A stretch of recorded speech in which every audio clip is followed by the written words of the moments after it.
En Radio Intereconomía, Pulso Geopolítico. Análisis sobre los nuevos desafíos mundiales. Presenta Rafa Jiménez.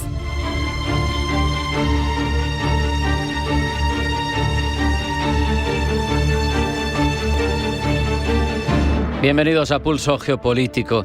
En esta jornada, la famosa y con mucha carga emocional plaza de Tiananmen se ha convertido en el epicentro de lo que puede ser una nueva era internacional. El desfile militar más ambicioso en muchas décadas en China rememoraba la victoria sobre Japón hace 80 años, pero lo que se ha constituido ese desfile es una coreografía de fuerzas, de capacidad de atracción de distintos socios, de puesta en valor de lo que es Asia frente al global del mundo, porque cuando Xi Jinping ha proclamado ante 50.000 espectadores que hoy la humanidad se enfrenta al dilema paz o guerra, diálogo o confrontación, ganar o juego de suma cero, pues lo que hace es hablar por una variedad de líderes que estaban concentrados en esa tribuna, una constelación de poderes que visibilizaba una transformación inevitable. Asia, Eurasia incluida, construye una narrativa de influencias que contrasta con el desorden y la falta de pujanza y la falta de voz unida que está poniendo sobre la mesa en estos momentos Occidente. Presencias estelares, como las de Vladimir Putin y Kim Jong-un, envían un mensaje verdaderamente relevante. Para algunos es una declaración de alianza entre naciones que desafían el statu quo internacional, pero para otros es un símbolo de que el aislamiento de estos países, por ejemplo, con las acciones occidentales contra el régimen de Moscú, no es más que una falacia, no se sostiene, no es real. Ni Estados Unidos ni los aliados europeos han respondido con presencia oficial, ausencias que son también una señal frente a esa unión, a ese frente oriental. La unidad atlántica está agonizando, parece completamente deshilachada, brilla por su ausencia. Más de 30 mandatarios han desfilado por esa plaza de Tiananmen, mientras las banderas de los países del sur global se alternaban en las gradas. Y es que China ha mostrado capacidad de convocatoria, capacidad de ser anfitrión de un nuevo centro de gravedad del orden mundial, en el que no solo, que también hay una exhibición militar, es una exhibición retórica a la que se acompaña la potencia, se muestran misiles hipersónicos, drones submarinos, drones robóticos, pero además se eleva el discurso y hace especial hincapié Xi Jinping en todo ello, por lo menos desde su punto de vista, de una legitimidad moral. La humanidad tiene que elegir, decía el presidente chino, entre paz o guerra, y el pueblo chino, son palabras de Xi Jinping, se mantiene en el lado correcto de la historia. Lo hacía con solemnidad, escribiendo o intentándolo el guión de un nuevo orden global. En ese escenario queda verdaderamente retratada la figura de Donald Trump. Mientras Xi Jinping apela al multilateralismo y al orden internacional, Trump cultiva justo todo lo contrario: la fractura, la renuncia a las instituciones multilaterales, el unilateralismo a la hora de tomar decisiones, que como mucho se convierte en relaciones bilaterales, especialmente cuando puede ejercer la fuerza contra el interlocutor. El presidente de Estados Unidos respondía a todas estas palabras de Xi Jinping con sarcasmo, deseándole un gran día de celebración, pero eso sí, también acusando así a Putin, a Kim Jong-un, al presidente de Corea del Norte, de conspirar contra Estados Unidos. Donde China está proponiendo paz con poder, Trump premia la factura y el caos. Y esto no puede sorprender a nadie. No puede sorprender que grandes socios de Estados Unidos en la zona como el país más poblado del mundo, como India, que es enemigo de China, sin embargo tenga un cierto acercamiento hacia ese rival del norte. ¿Por qué? Porque no se ve bien tratada desde Washington, y eso igual le da réditos y buen resultado a largo plazo, pero ahora mismo es responsabilidad de Donald Trump. El desfile nos muestra dos visiones irreconciliables del siglo XXI, una estructurada en una hegemonía occidental que se está resquebrajando y que está ya anticuada, y otra en el que se apoyan los países emergentes que achacan al orden occidental haber sido ninguneados durante décadas, no tener no solo ya votos, ni siquiera voz en esas instituciones que surgieron de la Segunda Guerra Mundial a partir de 1945. Al final, la fuerza militar, simbólica, institucional es la moneda de cambio y China ha mostrado una tríada nuclear completa, misiles que viajan por el aire, por mar, por tierra, y dice que la era del pacifismo tecnológico está cambiando. Es hora de disuadir de forma moderna, poner en la mesa tus poderes y luego apelar a que cada uno en su casa, cada uno con su interpretación de los derechos humanos, pero todos llevándose bien en el concierto internacional. Esa es la postura que mantiene China y que a muchos occidentales no les parece bien, porque desde luego cuestiones y valores como los que se han propugnado desde esa tradición occidental, como los derechos humanos, como se entienden aquí, no son respetados ni bien vistos en otros muchos países, pero es que cada vez son más los que tienen su propia interpretación y reflexión en torno a este asunto. Al invocar además la memoria de la Segunda Guerra Mundial, el desfile habla de un rejuvenecimiento nacional para una nación como la China, que tiene una situación muy distinta a la de 1949, cuando se configuró como República Popular, o a la de 1945, cuando terminó la Guerra Mundial. Pero el desfile, además, no nos engañemos, no habla solo de China, habla de un bloque que está germinando, de una plataforma sin nombre, que nos da igual llamarla OCS o BRICS o un mixto de todos ellos, que lo que hace es desafiar la arquitectura internacional occidental, repito, la que surgió después de la Segunda Guerra Mundial. Esto al final está marcando un inicio de una era en la que el poder ya no fluye desde Occidente, sino que viene desde una Eurasia que es multifacética y a su vez, y en gran medida, autoritaria. El Instituto de la Paz de Escandinavia hablaba hace poco de que ya, por primera vez en muchas décadas, hay más naciones en el orden internacional que son autocracias que democracias. No nos engañemos, puede no gustarnos, pero es una realidad con la que nos tenemos que enfrentar. Así alza la voz y Occidente tiene que decidir en qué manera responde, si lo hace con introspección, adaptándose o enfrentándose, si vuelve la cara o plantea colaboración o plantea lucha, porque al final es lo que ha dicho Xi Jinping que va a pasar. El futuro se juega entre paz y guerra. La pregunta es, ¿quién va a dictar el ritmo de este futuro? Vamos a hacer un alto en el camino.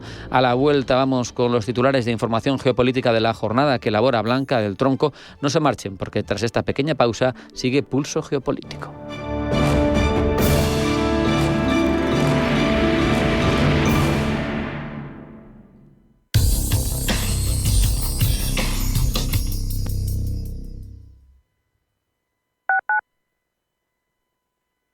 Atención inversor, únete al club de inversión de Grupos Eneas. Estamos especializados en la compra, reforma y venta de inmuebles y otros activos, ofreciendo rentabilidades muy atractivas. Coinvierte con nosotros. 91 639 0347. Grupos Eneas, tu aliado en la inversión.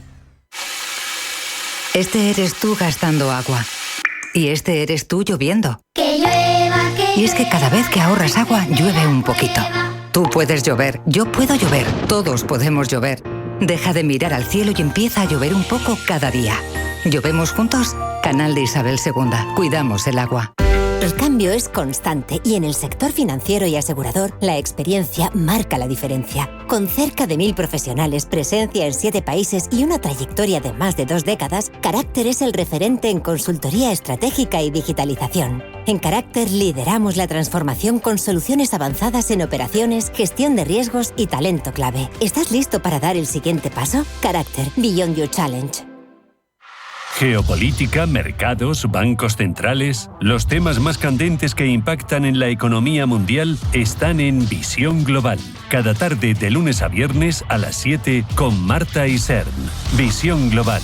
Marcamos la diferencia. Radio Intereconomía.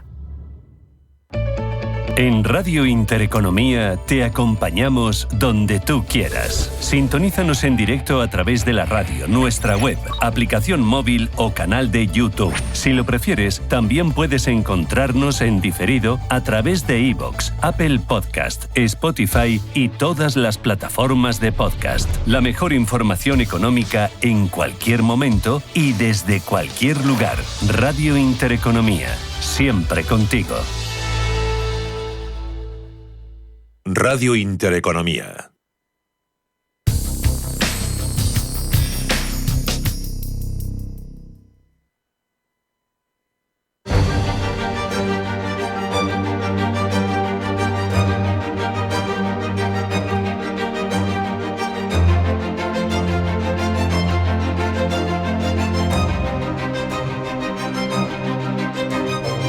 En Radio Intereconomía, Pulso Geopolítico. Vamos ya con todos los titulares de esa información más relevante del ámbito geopolítico de la jornada. La elabora, ya lo saben, Blanca del Tronco. Blanca, bienvenida, buenas tardes. Buenas tardes. Comenzamos con la tensión que aumenta en el Caribe. Tensión que crece después de la destrucción por parte de Estados Unidos de una embarcación presuntamente con drogas en aguas cercanas a Venezuela, en la que, según Washington, han muerto 11 personas, miembros de una banda criminal. El gobierno de Venezuela asegura que las imágenes han sido creadas con inteligencia artificial. China, entre tanto, saca músculo armamentístico en un desfile militar en Pekín. China ha blindado su capital para sacar músculo armamentístico en un desfile militar en el que el presidente chino Xi Jinping, flanqueado por sus homólogos ruso y norcoreano Vladimir Putin y Kim Jong-un, ha asegurado que el rejuvenecimiento de la nación china es imparable. Al margen del desfile, Putin y Kim Jong-un se han reunido. Reunión bilateral en la que ambos líderes han subrayado el carácter especial de las relaciones entre Moscú y Pyongyang. Putin ha agradecido a Kim Jong-un su ayuda a la liberación de la región de Kursk, mientras que el líder norcoreano ha asegurado que es un deber fraternal de Corea ayudar a Rusia de cualquier manera. Israel se prepara para intensificar su ofensiva en Gaza. Las tropas israelíes comienzan su temida incursión en la capital gazatí después de llamar a filas a miles de soldados reservistas. Seguimos en la zona. La FINUL acusa a Israel de atacar a su personal. La Fuerza Provisional de las Naciones Unidas en el Líbano ha condenado el último ataque de Israel contra su personal y sus bienes, calificándolo de uno de los más graves desde el acuerdo de cese de hostilidades de noviembre de 2024. Una batería de drones israelíes lanzaron el martes 4 granadas cerca del personal de la FINUL en Líbano. Una de las bombas impactó a menos de 20 metros del personal y de los vehículos de la Fuerza Internacional. El ejército israelí no se ha pronunciado por ahora sobre este nuevo ataque en el sur del Líbano, que tiene lugar unos días después de que el Consejo de Seguridad de Naciones Unidas renovara el mandato de la FINUL hasta finales de 2026. En Afganistán, entre tanto, prosiguen las labores de rescate tras el terremoto del domingo. Sismo que deja por el momento 1.411 fallecidos y más de 3.100 heridos. Son varias réplicas del terremoto, la más fuerte de magnitud 5,2 registrada en la tarde de ayer, han seguido golpeando la zona y complican aún más la llegada de asistencia por las carreteras de montaña bloqueadas. De vuelta a Europa, Starmer recibe a Sánchez en Downing Street. El presidente del gobierno se reúne en Londres con el primer ministro británico Keir Starmer, con quien firmará un acuerdo bilateral sobre cooperación estratégica entre España y Reino Unido en su primera visita a un colega británico desde que dirige el Ejecutivo. Macron recibe en el Elíseo a Zelensky. El presidente francés recibe al presidente ucraniano para una cena de trabajo preparatoria de la reunión del jueves en formato físico y virtual de la coalición de voluntarios con los aliados de Kiev, que preparan garantías de seguridad para el caso de un alto el fuego o acuerdo de paz. Saltamos el Atlántico. Sheinbaum recibe al secretario de Estado de Estados Unidos. Ambos se reúnen en Ciudad de México para firmar un acuerdo bilateral de seguridad que ha estado negociando en los últimos meses en medio de la guerra comercial que ha desatado el gobierno del presidente Donald Trump. Bruselas presenta el acuerdo alcanzado con Mercosur. La Comisión Europea presenta el texto legal del acuerdo de asociación y libre comercio entre la Unión Europea y Mercosur con vistas a su futura ratificación, pese a que aún cuenta con la oposición de países como Francia y en un contexto de tensiones arancelarias con Estados Unidos. Y continúa el juicio contra Jair Bolsonaro. El juicio en el Supremo contra el expresidente brasileño por el supuesto intento de golpe de Estado continúa con la fase final del proceso después de que el fiscal general pidiera que él y otros 7 acusados sean declarados culpables de 5 delitos contra el orden democrático.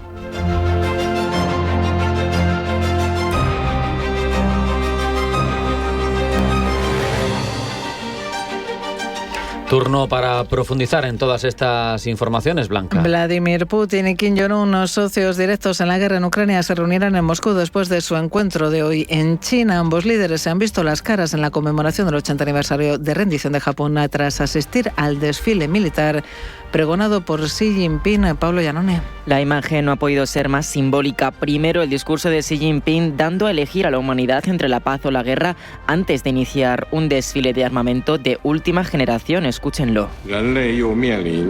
Hoy la humanidad debe elegir nuevamente entre la paz y la guerra, el diálogo y la confrontación, la cooperación mutuamente beneficiosa y el juego de suma cero.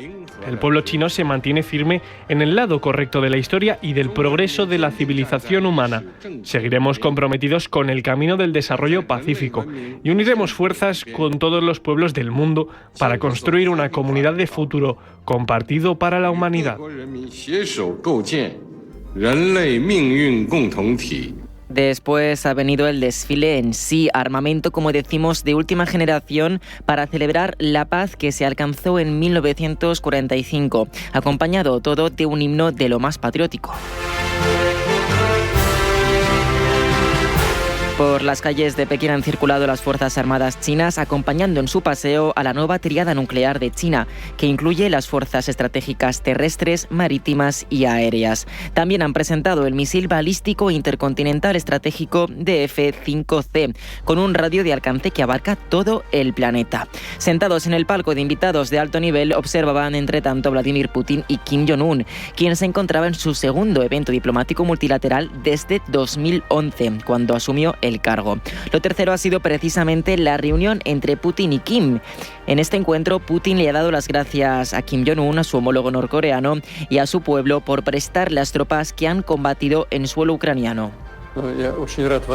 Me complace enormemente tener la oportunidad de reunirme con usted por separado al margen de los eventos de hoy. Recientemente, las relaciones entre nuestros países han adquirido un carácter especial de confianza y amistad, un carácter aliado por iniciativa suya. Como es bien sabido, sus fuerzas especiales participaron en la liberación de la región de Kursk.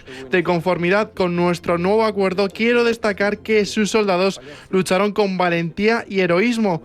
Quiero destacar que nunca olvidaremos los sacrificios de sus Fuerzas Armadas y sus familias.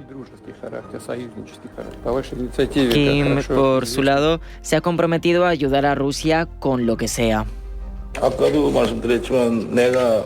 Y en lo que podamos ayudar, sin duda lo haremos. Lo consideraremos un deber fraternal y haremos todo lo posible para ayudar a Rusia.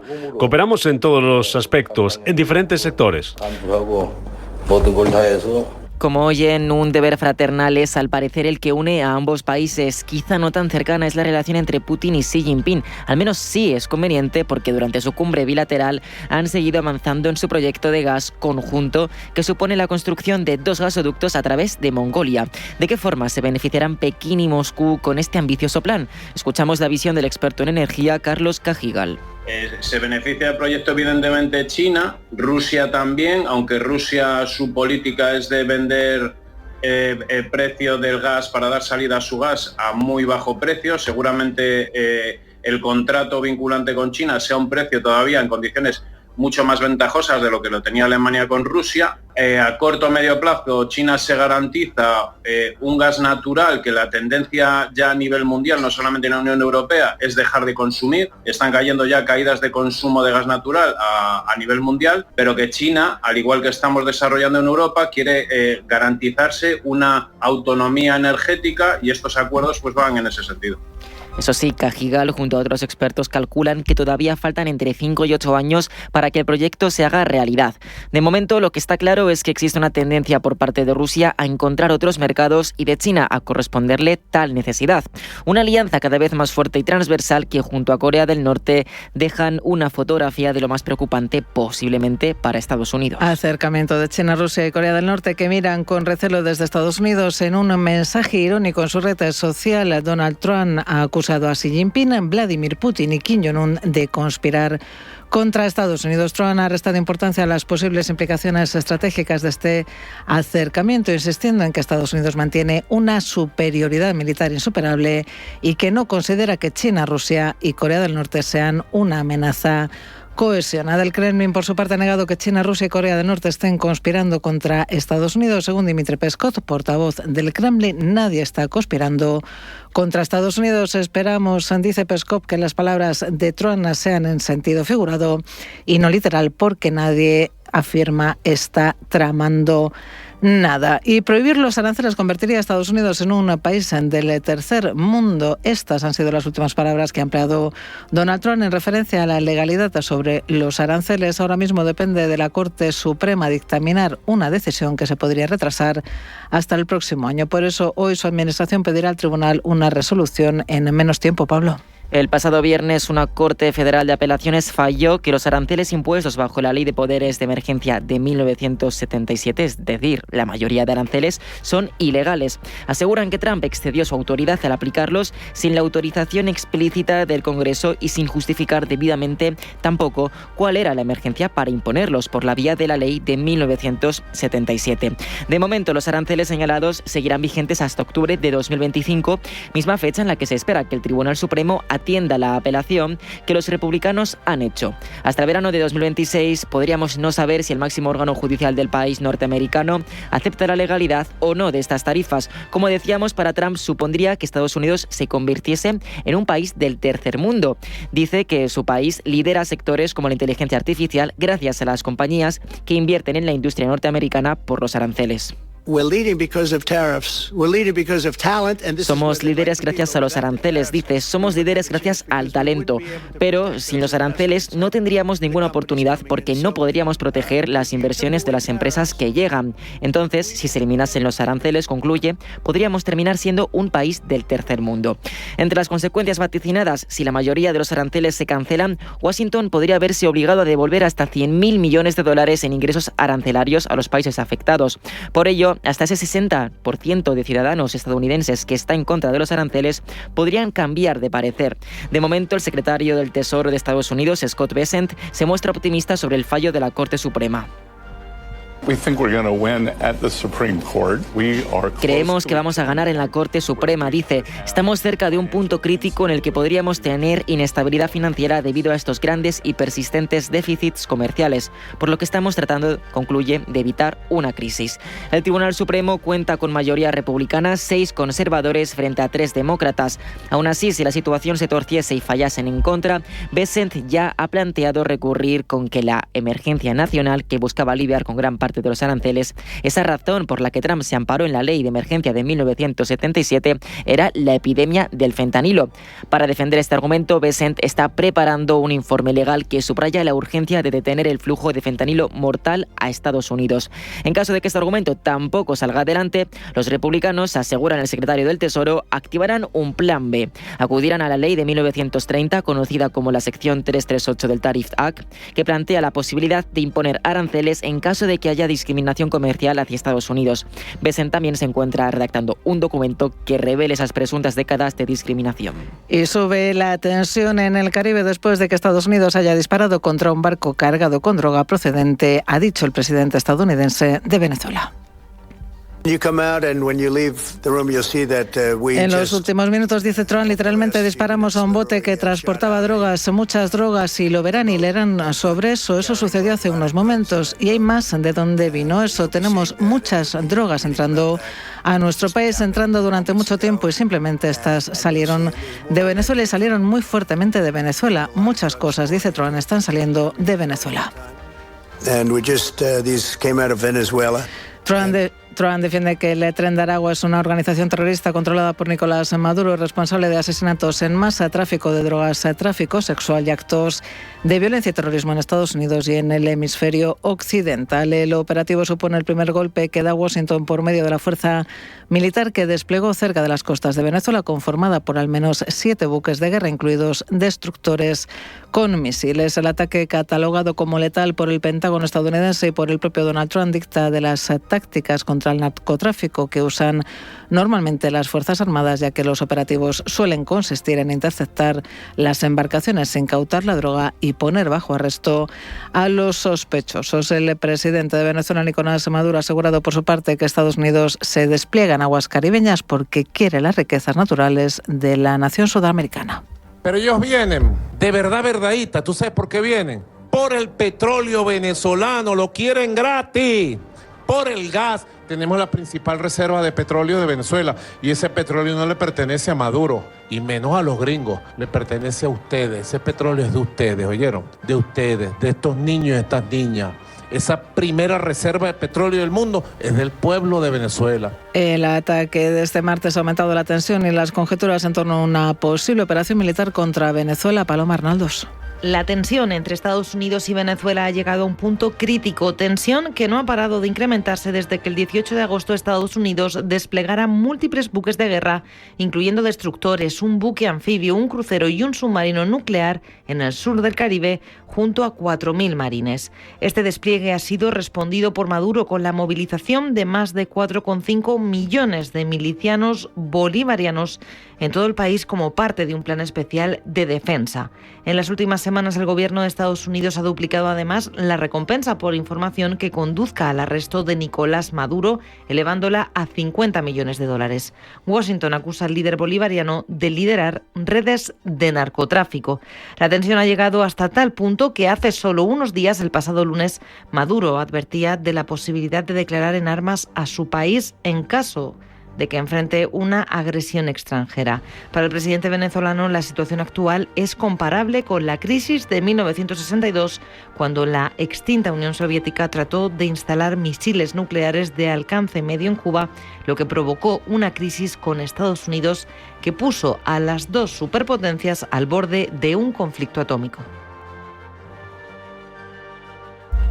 En caso de un conflicto abierto entre Venezuela y Estados Unidos, Caracas podría recibir distintos tipos de apoyo de algunos aliados estratégicos, aunque es poco probable que algún país intervenga militarmente de forma directa contra Estados Unidos. Rusia podría ofrecer a Maduro apoyo político, apoyo militar indirecto y de inteligencia, pero no es probable que intervenga militarmente de forma directa. China podría ofrecer a Maduro apoyo financiero, diplomático y tecnológico, pero tampoco entraría en un choque directo con Estados Unidos, ya que evita involucrarse en conflictos militares fuera de Asia. Venezuela cuenta con otros aliados estratégicos como Irán o Cuba que podrían prestar ayuda, pero que tampoco intervendrían directamente en el conflicto. Pero ¿qué pide Estados Unidos para aliviar la presión sobre Venezuela, Paloma?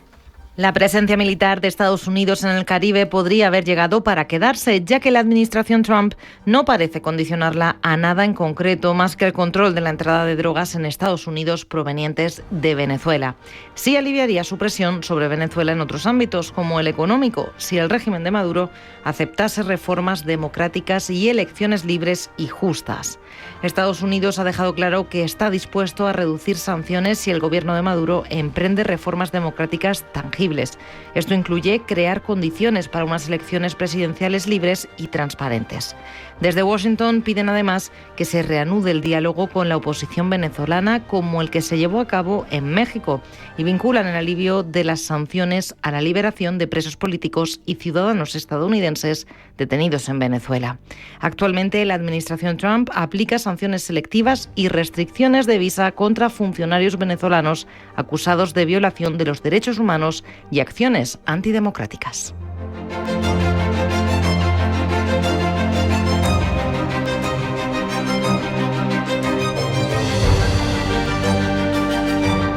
Conocemos durante los próximos minutos la forma en la que las principales cabeceras internacionales nos cuentan su visión de lo que está sucediendo en el mundo, sus sesgos. Nos ayuda en ese empeño, lo desarrolla de hecho Pablo Llanone. Pablo, bienvenido, buenas tardes. Buenas tardes. Encuentros relevantes entre Kim Jong-un, Vladimir Putin y Xi Jinping, que ya les hemos contado, y que han alterado la prensa occidental y también la prooccidental, aunque Xi Jinping aboga supuestamente por la no división de bloques análogos a la Guerra Fría, no quiere reescribir una historia igual. Estos días, con esos acercamientos de las grandes potencias asiáticas y euroasiáticas, vemos, Pablo, narrativas mediáticas bipolares en todo el mundo. Así es, desde The Times en Reino Unido dicen que China envía un mensaje a Occidente con su gran desfile de armas. El presidente Xi dice que revelar la fuerza militar de alta tecnología de su nación al mundo es, en una marcha por Beijing, es una forma de mostrar su compromiso con la paz. De igual modo, desde la Televisión Nacional de Canadá aseguran que este desfile es el gran momento de China y una oportunidad política sin duda para lanzar un mensaje hacia Occidente. Y se hacen eco del siguiente fragmento del discurso. Hoy la humanidad, ha dicho Xi, se enfrenta a la elección entre la paz o la guerra, el diálogo o la confrontación, ganar y ganar o suma cero. China se sitúa firmemente en el lado correcto de la historia. La paz o la guerra, una propuesta dicotómica sin grises que deja poco espacio quizá para ese multilateralismo del que hablaba Xi hace unos días en la 25ª cumbre de la Organización para la Cooperación de Shanghái. En The Japan Times se informa de que el presidente chino lanza una dura amenaza a Occidente. Las celebraciones, dice el rotativo, han marcado la primera vez que Xi asistía a un evento con Kim y Putin, enemigos, recuerda, clave de Estados Unidos. Se trata, prosigue, de una muestra de solidaridad de los vecinos con armas nucleares, es decir, de Rusia y de Corea del Norte. Un guiño, prosigue, a la influencia diplomática de Beijing con los regímenes autoritarios. Y en medio de estos encuentros, Pablo, avanzan acuerdos entre los tres líderes en gas, en armamento, en cultura. Para Russia Today, lejos de ser meros tratados, son alianzas que van a servir para fortalecer a esos países frente a Occidente. Y es que en el rotativo soviético no hacemos más que encontrar titulares que hacen gala de esa narrativa de bloques a la que tanto le gusta el medio. Occidente debe despertar y aceptar que está surgiendo de forma imparable un nuevo orden mundial. Es uno de ellos. Dice que está centrado en Eurasia y el sur global, como lo ha demostrado, asegura el rotativo, la reciente cumbre de la OCS. Además, en medio de esta narrativa antioccidental, el medio ruso añade hostilidad en titulares en torno a capacidades militares de China tras haberse lucido en ese desfile como forma de escaparate. Entre estos titulares podemos encontrar los siguientes. Debutan 3 nuevas ramas del ejército chino en el megadesfile militar de Pekín. Otro, China desvela por primera vez su tríada nuclear en el gran desfile militar. Y otro, China muestra un misil balístico capaz de alcanzar todo el planeta. Y en la propia China, y para terminar, mientras nos hacemos eco del South China Morning Post, un tono más neutral, Pekín no pretende alimentar confrontación mediática y se limita a informar, Pablo, apenas del despliegue de armamento durante el evento. E informa casualmente, sin pretensiones ni en contraposición a nadie o a nada, de la presencia de líderes mundiales como quien dice Vladimir Putin, Kim Jong-un, Alexander Lukashenko y el primer ministro malasio Anwar Ibrahim.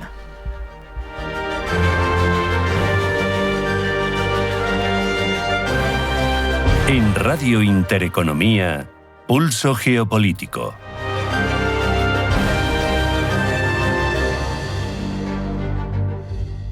Los soportales y balconadas de la Plaza de Segovia de Navalcarnero, el majestuoso castillo de Manzanares el Real rodeado de enclaves naturales increíbles como La Pedriza, el castillo de la Coracera de San Martín de Valdeiglesias, sus playas en el pantano. Imposible contarte en tan poco tiempo todo lo que puedes descubrir en las villas de Madrid. El mejor estilo de vida del mundo. Comunidad de Madrid. En Castilla y León, todo nace sabiendo. Sabe reconocer la excelencia de las cosas buenas, al arte de hacer feliz al paladar y dejar el corazón contento. Sabe a degustar estrellas y conservar nuestra historia para disfrutar del presente. Tierra de sabor, el arte de degustar la vida. Junta de Castilla y León. Escucha cada jueves de 1 a 2 de la tarde en Radio Intereconomía Negocios de Carne y Hueso, el programa para emprendedores, startups y pymes líder en habla hispana, con Mariló Sánchez Fuentes.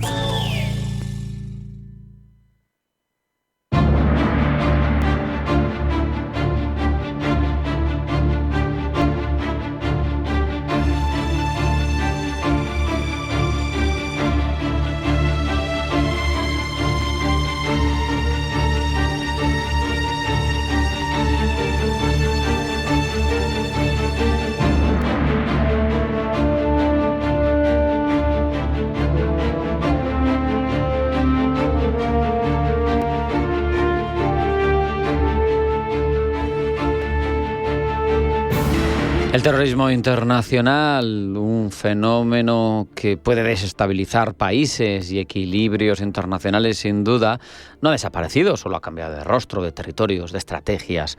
Desde el Sahel hasta Pakistán, Oriente Próximo, el Cuerno de África, ISIS, sus filiales, Al-Shabaab, Boko Haram o Hamas siguen marcando la agenda de seguridad global. Por eso hablamos durante los próximos minutos con Óscar Elía, profesor del grado en Filosofía, Política y Economía de la Universidad Francisco de Vitoria, con quien repasamos a continuación quiénes son, dónde operan, por qué siguen siendo una amenaza silenciosa pero letal. Óscar, bienvenido, buenas tardes.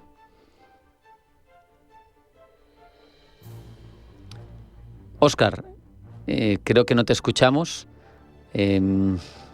No sé si es porque tienes el sonido apagado o es un problema de conexión. Yo creo que ahora sí. Ahora sí, ahora perfecto. Como digo, buenas tardes, bienvenido. Buenas tardes. Óscar, ¿cómo describirías el mapa actual del terrorismo mundial en 2025? Porque parece que ha cambiado, ¿no?, respecto de hace una década, por ejemplo.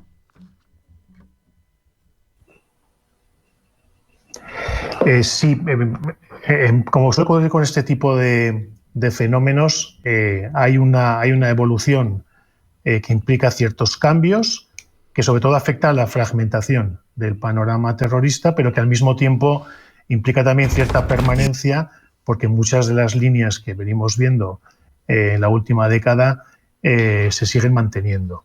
Ese sería un poquito el titular general. Es decir, hay pequeños cambios que afectan a lugares concretos y que van a afectar también a cómo se combate el terrorismo dentro de una inercia general que arrastramos desde hace un tiempo y que se mantiene. Habitualmente en la historia reciente el foco del terrorismo estaba bastante centrado en Oriente Próximo. Yo te pregunto, ¿por qué se ha desplazado, parece, el epicentro hacia nuevas regiones, hacia el Sahel africano, hacia zonas de Pakistán y de más centradas en Asia? Sí, generalmente yo creo que ahí el momento fundamental es la destrucción o la pérdida de territorio por parte del Estado Islámico.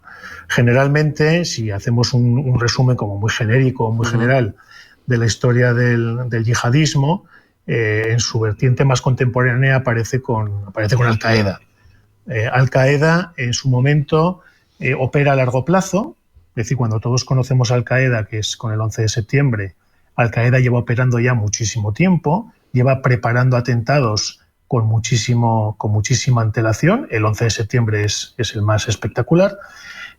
Y Al-Qaeda también en su momento no tiene ambiciones territoriales, ¿no? Eso sería, por así decirlo, la prehistoria. Sí, sí. El Estado Islámico es el primer grupo terrorista que realmente consigue constituirse en un Estado, en territorio sirio. Es decir, opera o va a operar en un territorio concreto, con ambiciones territoriales, con ambiciones de gobierno y al mismo tiempo con necesidades, por lo tanto, del aquí y del ahora, no opera a largo plazo.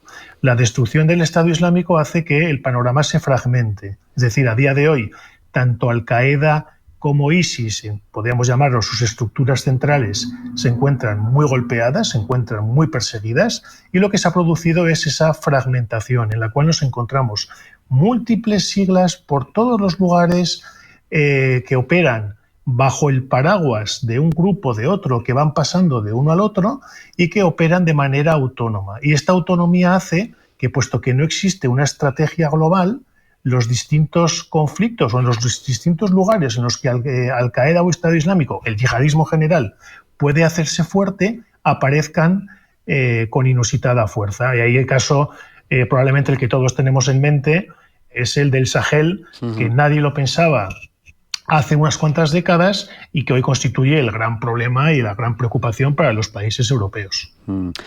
De hecho, me llaman la atención grupos, si entramos en África, como Boko Haram, que parece debilitado, pero sigue operando. Se mató a su líder, creo recordar, hace poco. ISWA, consolidado en el Chad, o en otras zonas como Somalia, Al-Shabaab, se enfrentan a verdaderos despliegues tecnológicos, a los drones estadounidenses, pero son resilientes, son fenómenos, son grupos terroristas muy difíciles de erradicar. Sí, y además el hecho de que se hayan localizado más, es decir, que no haya grandes estructuras globales que podamos rastrear y perseguir, lo hace más fácil. Todos estos grupos, además Boko Haram está muy claro, también Al-Shabaab, tienen una fuerte implantación local. Es decir, no es que sean sucursales de una multinacional del terror que operan en un territorio, sino que son grupos autónomos locales que operan en un territorio que en un momento determinado juran fidelidad a los grandes grupos o las grandes plataformas, por decirlo así, terroristas, ¿no? Es mucho más difícil de operar porque efectivamente, o de combatirlos, porque por mucha tecnología que empleemos, operan entre la gente, operan entre la población civil, operan en áreas muy remotas, operan en países, y esta es una de las claves, que en términos institucionales tienen muchos problemas para controlar el país. Es decir, Somalia, que es donde opera Al-Shabaab, es un país destruido.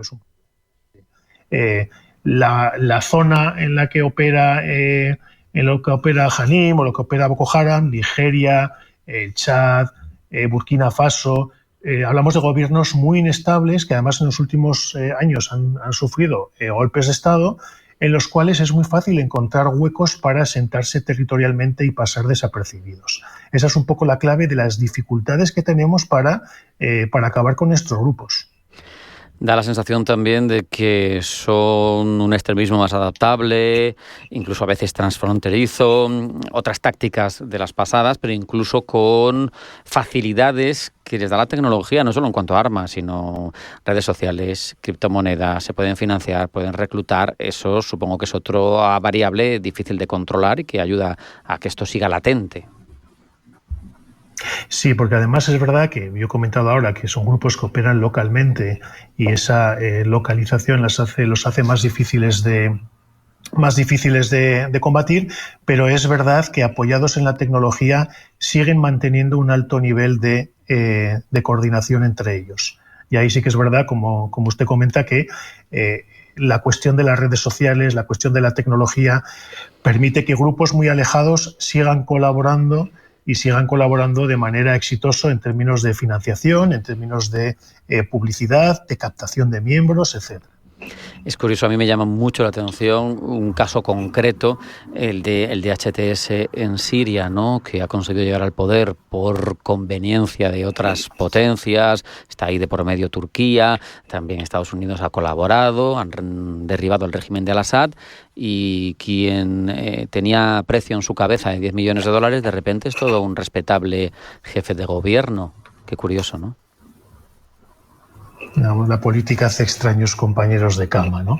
El caso es muy interesante. Es un caso también peculiar porque es verdad que Al-Jolani, que es el líder actual, procede de Al-Qaeda, procede de la rama dura de Al-Qaeda. Y en cuanto tal, tiene ese pasado del cual todo el mundo, incluso sus excompañeros, tienen en cuenta, pero se supone, y aquí es donde podemos empezar a discutirlo y a pensar, que ha sufrido cierta transformación. Es decir, lo que él mismo y este grupo está comentando es que, uno, su interés es Siria y, por tanto, lo que se están diciendo a los países occidentales, no se preocupen ustedes porque yo ya no estoy o no estamos en la yihad global, y al mismo tiempo que su interés es Siria, afirman haberse dado cuenta que con el salvajismo propio que veíamos en la época del Estado Islámico, no se puede gobernar un país y, por tanto, se habrían moderado. Son los dos mensajes que está transmitiendo este grupo, que luego la cuestión es si nos lo creemos o no nos lo creemos. Me parece también que desde, quizá, no sé si con la vista puesta en el terreno donde actúan estos grupos, al menos desde Occidente, da la sensación de que la captación de perfiles cada vez más jóvenes es un problema creciente. Parece que ese es un nicho en el que ahondan especialmente estos grupos. Sí, porque el actuar localmente hace que la captación, el entrenamiento y las operaciones sean más baratas y sean más fáciles de llevar a cabo. No es lo mismo preparar un atentado en un tercer país situado a miles de kilómetros con células que operan con mucho tiempo, etcétera, que entrar en una aldea de Nigeria y asesinar a 50 cristianos, claro, que están rezando en una iglesia, ¿no? Es verdad que ese es uno de los aspectos.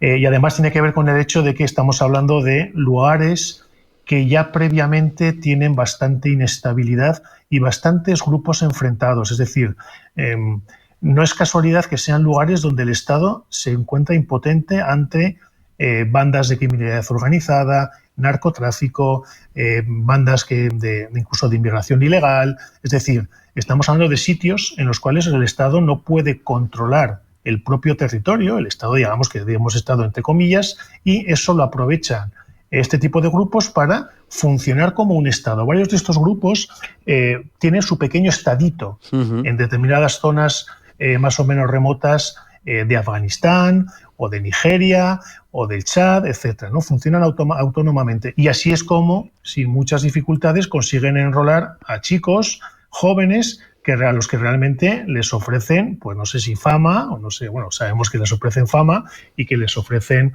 su salvación y que los convierten en héroes en lugares en los que la calidad de vida o el tipo de vida es muy complicada. tenemos casos de estados dentro de estado, algunos tan destacados, que es otra vertiente de lo que nos estabas contando, como Hezbollah, que durante tiempo ha sido en Líbano un verdadero estado dentro del propio país. En tu opinión, ¿cuáles son los principales desafíos de esas agencias de seguridad, de inteligencia, para poder contrarrestar esas amenazas que siguen estando ahí, aunque tengan menos nombre global, aunque parezcan que den más miedo, porque siguen estando? Sí, además ahí sí que no tenemos que olvidar que pese a que nosotros dirigimos la vista muchas veces a lugares que nos suenan exóticos porque están muy lejos, todos estos grupos tienen en común dos cosas. Uno, necesitan ocupar un espacio, un territorio en determinados lugares, es decir, necesitan expulsar al infiel, al occidental, al cristiano, como queramos llamarlo, de determinadas áreas, pero también aspiran a expandir la yihad global. Cada uno en su medida, y ahí ISIS central, podríamos decirlo, lo que antes se llamaba Al-Qaeda central, siguen jugando un papel importante. ¿Esto qué significa? Que Europa y Estados Unidos siguen en el punto de mira, ¿no? Las noticias pasan muy rápido. Hace unos meses, a principios de año, cito de memoria, se produce el atentado en Nueva Orleans, donde mueren 15 personas. Es decir, son grupos que tienen capacidad para operar todavía en nuestros territorios, de otra manera distinta, a través de lobos solitarios, a través de personas radicalizadas, pero se puede. Eso implica que el esfuerzo en seguridad interior debe seguir realizándose, y es verdad que en algunos casos, sobre todo, es necesario reforzar cooperación internacional, cooperación occidental, fundamentalmente, que en algunos lugares, como en el Sahel, se ha visto muy deteriorada. Yo creo que ahí el aspecto de la cooperación internacional, en el sentido pleno del término, es decir, logística, operaciones militares, presencia sobre el terreno, es importante, ¿no? En el caso del Sahel, por ejemplo, uno de los factores que explican el deterioro de los últimos años es el fin de la operación francesa. Claro. El fin de la operación francesa, que es costosa, que cuesta mucho, que es que a Francia le supone un dolor de cabeza porque no da resultados inmediatos, ha tenido como consecuencia que grupos en la región pues hayan tenido mayor capacidad de maniobra. Para terminar, Óscar, la estrategia entonces, ¿por dónde tiene que pasar? ¿Por este refuerzo de la presencia sobre el terreno, este incremento de la presión militar, por la prevención, por la ayuda en origen, o un mixto, una combinación? Sí, no, es una combinación de todo. Es decir, es una combinación de ayuda a los países que lo necesitan. Es cuestión también de tener presencia real sobre el terreno, de la manera que sea, si tiene que ser de manera permanente o de manera más o menos flexible. En todo caso, la cuestión pasa por impedir que determinados grupos consigan dos cosas: el prestigio de seguir avanzando, uno, y dos, la posibilidad de captar territorio, porque con el territorio llegan las bases de operaciones, llegan los recursos y llegan las incorporaciones. Óscar Elía, profesor de la Universidad Francisco de Vitoria, muchas gracias por dedicarnos este tiempo para charlar sobre este fenómeno del terrorismo. Muchas gracias. Un abrazo. Hasta la próxima. Muchas gracias a ustedes.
Asia envía señales de unidad en un momento de tensiones crecientes con Occidente, especialmente con Washington. Tenemos la reciente cumbre de Tianjin, tenemos especialmente el desfile de la Victoria, tenemos interlocutores relevantes y un discurso contundente de Xi Jinping hablando del momento de la paz y poniendo sobre la mesa otras alternativas nada deseables.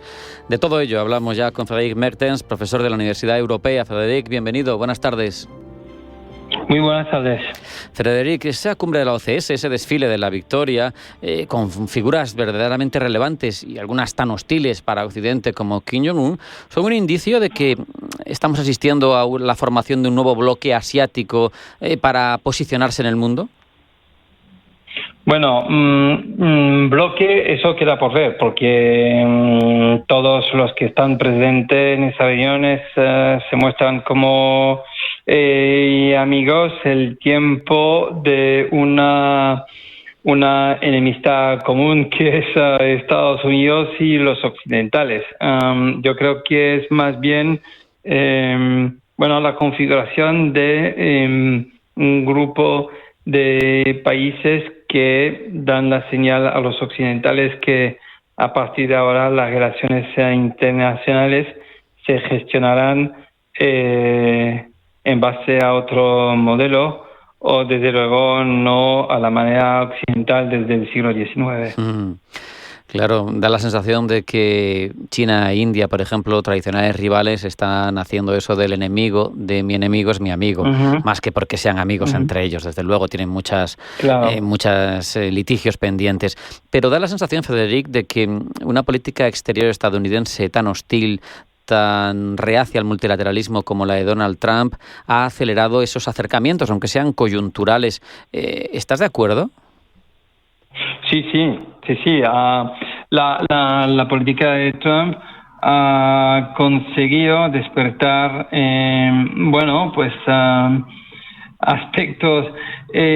algunos aspectos positivos y muchos aspectos negativos de lo que son las relaciones internacionales, y sobre todo ha despertado en el marco de esa cumbre pues la posibilidad para esos países asiáticos de replantear, pero juntos, una supuesta hegemonía americana que cada vez más está cuestionada.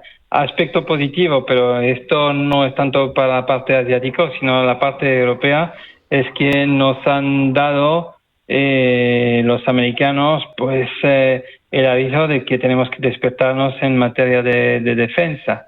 Con lo cual, la actitud de Trump y su administración ha contribuido a ese cambio de visión de las relaciones internacionales, donde va a haber muchos cambios y no van a ser siempre los mismos que beneficiarán de ese cambio.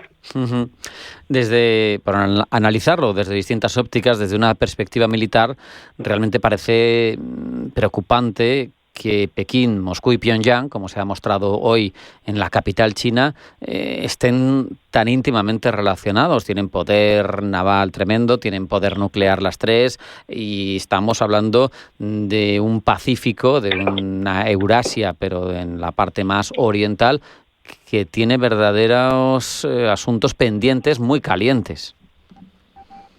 Sí, pero iba a decir nada nuevo bajo el sol del levante, porque esa cooperación entre China y Rusia existe desde hace algunos años, por lo menos 2016. Pero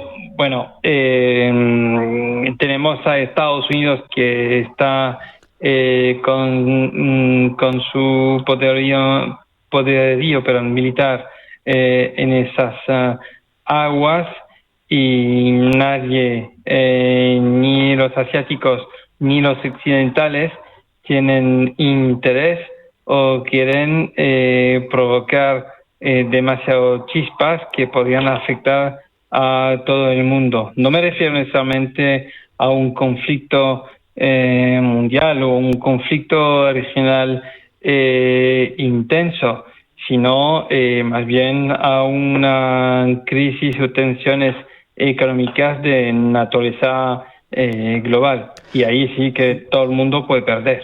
Precisamente quería ahondar contigo en el ámbito geoeconómico. Este bloque, si lo podemos llamar, o bloque coyuntural o circunstancial, ¿puede forjar algún sistema de comercio, de finanzas, utilizar una moneda de intercambio, desafiar, en resumidas cuentas, Bretton Woods y la hegemonía del dólar? Porque de momento Trump parece que algo de miedo le da. Les ha dicho, cuando estaban reunidos con los BRICS, que si lo hacen les va a poner un 100 o un 200% de aranceles. Bueno, todo ahí vamos a poder medir la potencia de China e India y medir la real conexión o el real apoyo mutuo entre todos esos países reunidos con China, India y Rusia.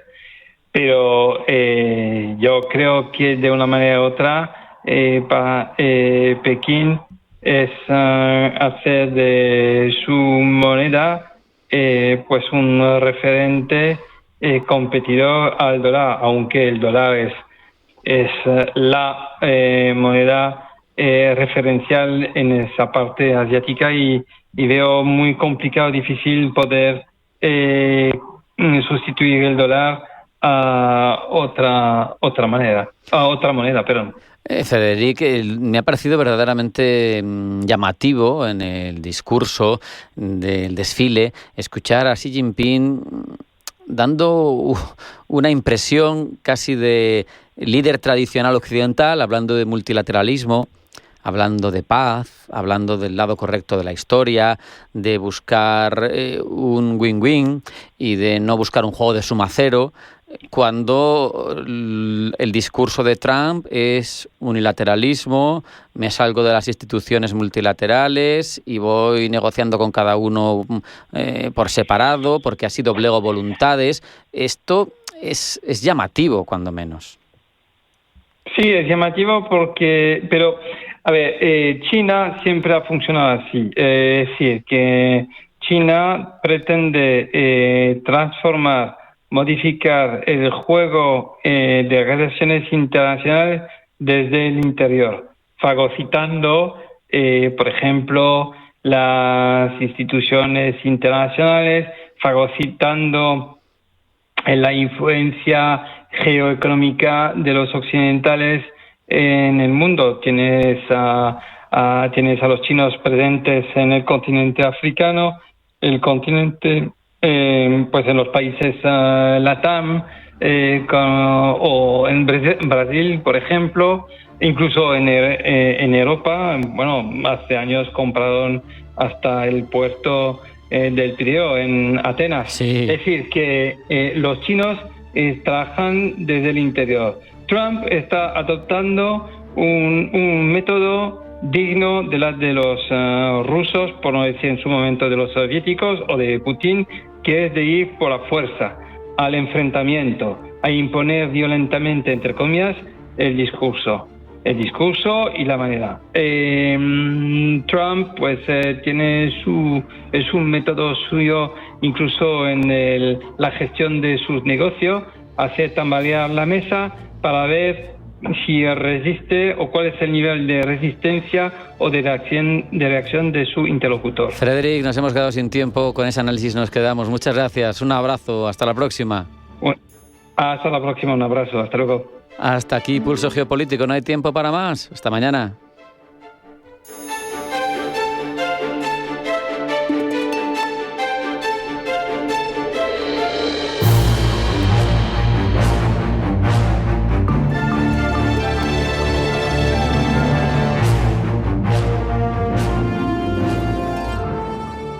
Descubren células madre. Arranca 1995. Llega la inteligencia artificial. La sociedad avanza y la publicidad con ella. Por eso en Autocontrol, anunciantes, agencias y medios, llevamos más de 30 años evolucionando para seguir cuidando de que la publicidad que recibes sea leal, legal, honesta y veraz. Autocontrol, por una publicidad responsable.